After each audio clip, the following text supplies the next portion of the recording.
My wife and I had been married for 21 years, when suddenly she asked me to take another woman out for dinner and a movie. She said, "I love you, but I know that the other woman loves you too, and wants to spend time with you." The other woman was my mother. She was a widow and had lived alone for 19 years. But I was so busy all the time that I couldn't visit her often. One evening, I called her to invite her to dinner and a movie. "Did something happen?" she asked.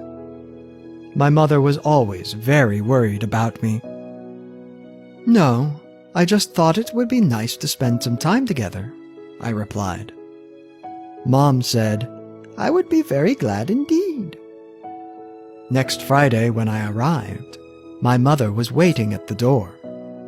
She had curled her hair and put on the dress she had worn at her last wedding anniversary. Mom got into the car and said, "My friends were pleasantly surprised to hear that I would spend the evening with you." First, we went to a restaurant together. I had to read the menu out loud. Mom had had poor sight for a while. While I was reading, I suddenly noticed that my mother was looking at me with a sentimental smile on her face. "I used to read the menu to you when you were a little boy," she said. "So it's time to return the favor, I guess," I replied. We talked so much at the dinner that we stayed at the restaurant for too long and were late for the movie. That evening, we just chatted about everything that had happened to each of us. Later, as I drove my mother home, she said, "We'll go out again, but only if you let me invite you." Naturally, I couldn't help but agree. When I came home, my wife asked me how we spent the evening. I answered, "It turned out to be even better than I expected." A few days later, my mother died of a heart attack. It happened so unexpectedly that I didn't have time to do anything. A little while later, I received an envelope with a note and a check for the same table at which we had dinner. The note said, "I didn't know if I could be there, so I paid the bill in advance for you and your wife. I love you, son." At that moment, I realized how important it is to say I love you in time and to devote time to our loved ones. Indeed, our family is the most important thing in our lives.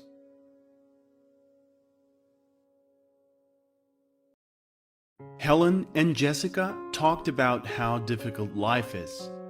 They were looking outside through the windows of the fitness club. There was a cafe opposite their windows. A girl was sitting at a table. She looked tired. She was drinking coffee and staring at one point in front of her. Helen was pedaling on the machine and talking to Jessica.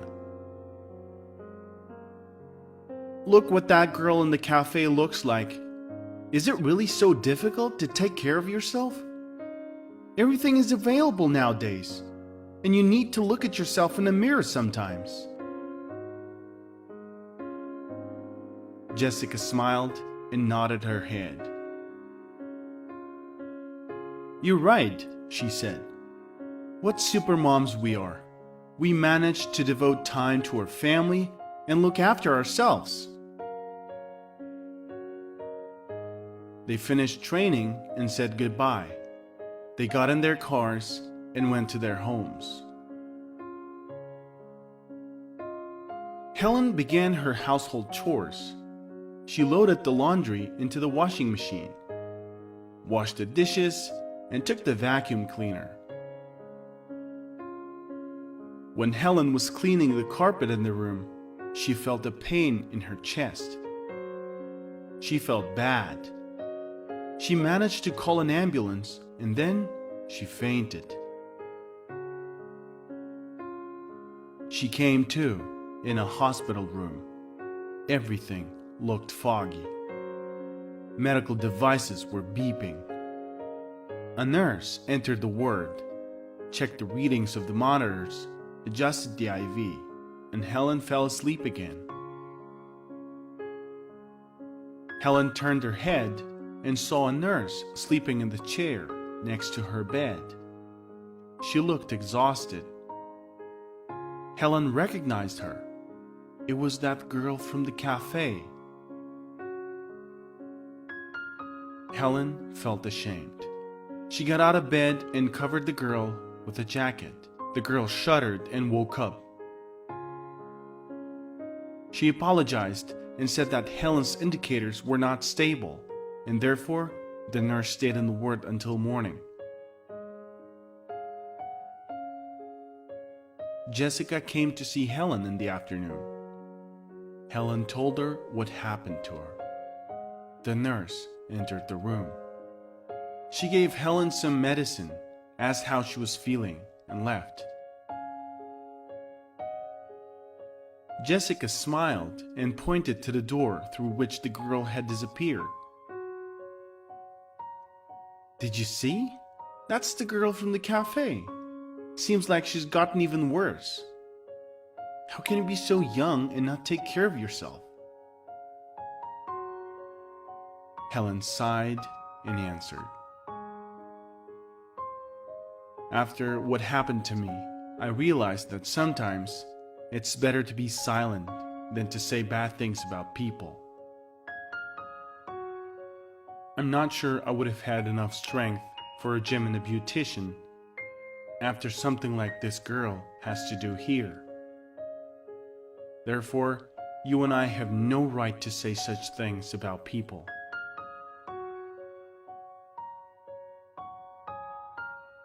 You can also do something good for people.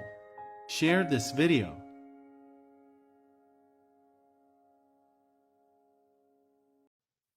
Once a woman went outside and saw 3 old men with long white beards sitting in front of her house. They were strangers, but she said, "I don't know you, but you must be hungry. Please come to my house and have lunch." "Is the master of the house at home?" the old man asked her. "No, he went out," the woman replied. "Then we can't come in," they said. In the evening, when her husband came back home, the woman told him what had happened. The husband replied, "Go and say that now I'm at home and invite them to come in." The woman went outside at once and invited the old men to come in. "We can't enter the house together," they answered. "Why?" the woman asked. One of the old men explained. "His name is Wealth," he said, pointing at one of his friends. "He is Success, and I am Love." Then the old man added, "Now go indoors and discuss with your husband who you want to see in your house most of all." The woman went in and told her husband what the old man said. He was beside himself with joy. "That's great! If these are the conditions, let's invite Wealth. Let him come in and fill our house with wealth." The wife didn't agree. "Dear, why don't we invite Success?" Their daughter heard the conversation and decided to offer her opinion. "Isn't it better for us to invite Love? May our house always be filled with love." "Let's listen to our daughter's advice," the husband said. "Invite Love to be our guest." The woman went out and asked the old men, "Who is Love? Please enter the house and be our guest." The old man, whose name was Love, stood up and went toward the house. And suddenly, the other old men stood up, followed him, and went into the house. The surprised woman asked, "But I only invited Love. Why are you coming too?" The old men answered her, "If you invited Wealth or Success, the other 2 would stay outside. But you invited Love, and we follow him wherever he goes. After all, where there is love, there is always wealth and success.